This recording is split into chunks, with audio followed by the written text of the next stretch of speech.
Мына Александр Васильевич, айыл чарба товар өндүрүүчүлөрүн колдоо үчүн айыл чарба продукциясын мамлекеттик сатып алуулар жөнүндөгү мыйзам бар.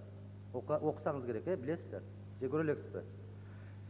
Биринчи статьясында жазылып турат. Айыл чарба товарларын өндүрүүчүлөрдүн ойдогудай рентабелдүүлүгүн камсыз кылуу жана чайкоочулук кылып бааларды төмөндөтүүнү алардан коргоо дейт. Түздөн түз милдетиңиз болуп атат ушу.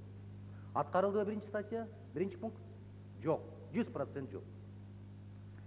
Үчүнчү пунктунда айыл жериндеги жакырчылыктан чыгуу дейт.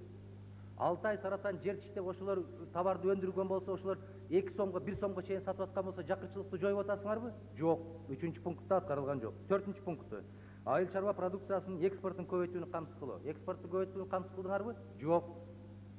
Мындайча айтканда, биринчи чу дегендеки биринчи статьянын ар бир пункту бирөөсү да аткарылган жок.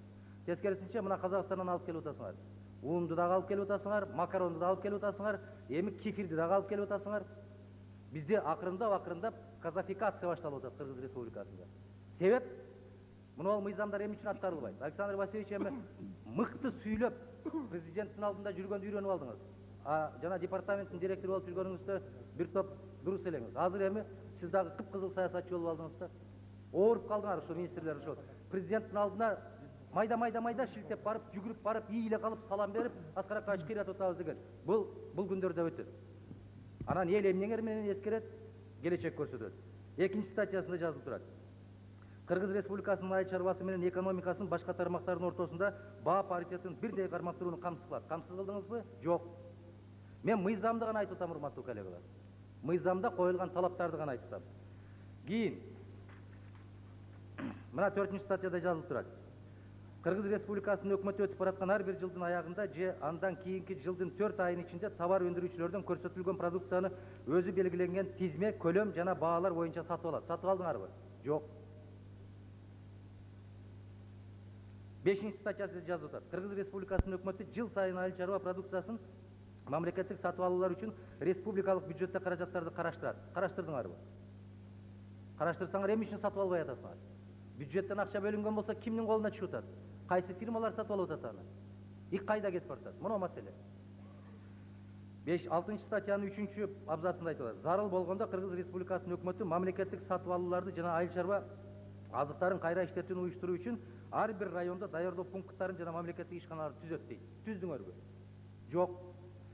Урматтуу мыйзам чыгаруу жыйынынын депутаттары, урматтуу Абдыган Эркебаевич, мына кичинекей мыкты биз ушул айыл чарбасын көтөрөлү, ушуларга камкордук көрөлү деп 2003 жылы 30 июнда кабыл алган мыйзамыбыздын бир да бир пункт аткарылбай аткандыгын толук көрүп туруп, Жаңгырос Канметович эске алынсын, уюштурсун, кыйшайуусуз аткарсын, эми кыйшайып кетиптир, түздөлүп алсын.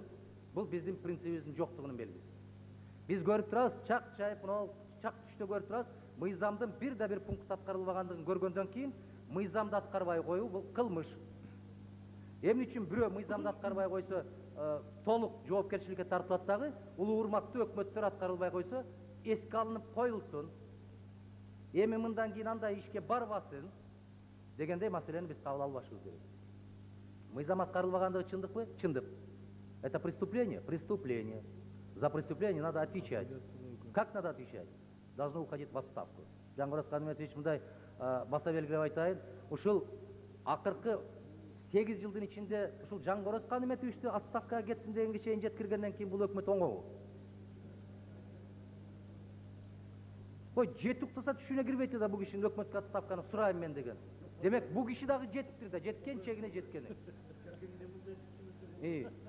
Эми эң бир саламаттуу, эң бир эки жакка эмне болбогон киши ушул оозунан ушул сөз чыккандан кийин демек түңүлдүк да. Карпбек Алымкулович, жана сиз айткан иш да бул.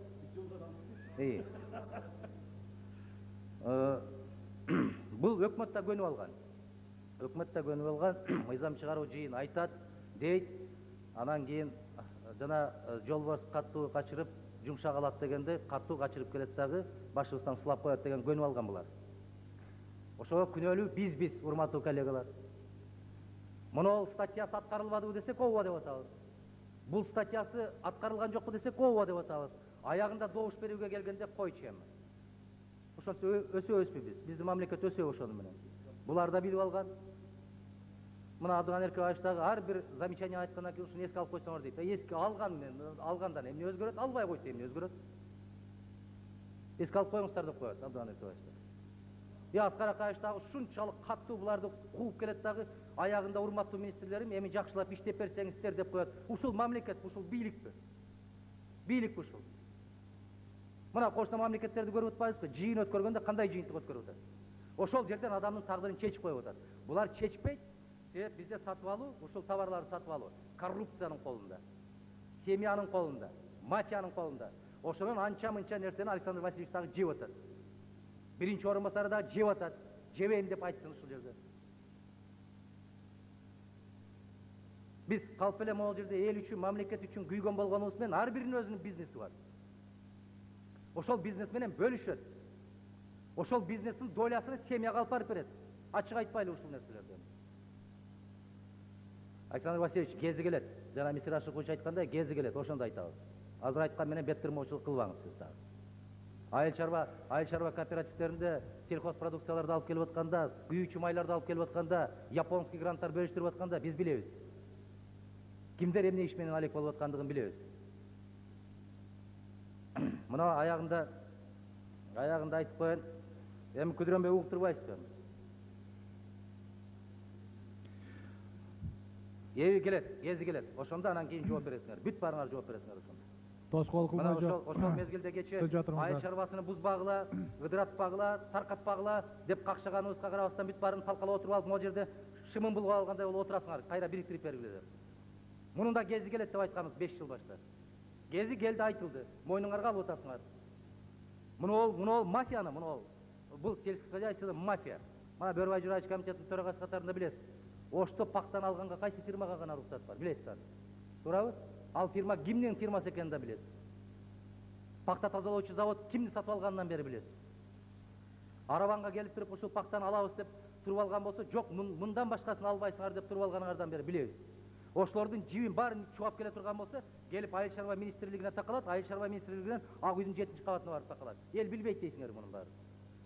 Мен тартипке чакыра албайсыз. Сөз бүткөндө айтам, тоскоолбаңыздар. Абдыган Эркебаевич, мен 2 минутум калып атат, аягында айтайын. Азыр менден кийин чыгып, жок нерсени айтып эмне кылабыз?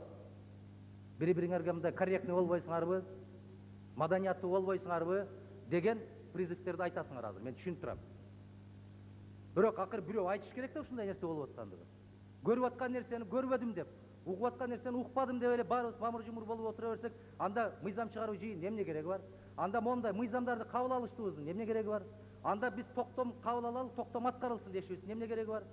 Башынан сылайлы дагы чай чамегин ичип алып жүрө берели анда. Мен Абдыган Эркебаевич менден кийин чыгып, сиз дагы мага замечание бересиз, такталбаган фактылар болсо айтпакчы керек, андай мындай дегендер. Такталбайт. 1,5 жыл калды. 1,5 жылга чейин эч нерсе такталбайт.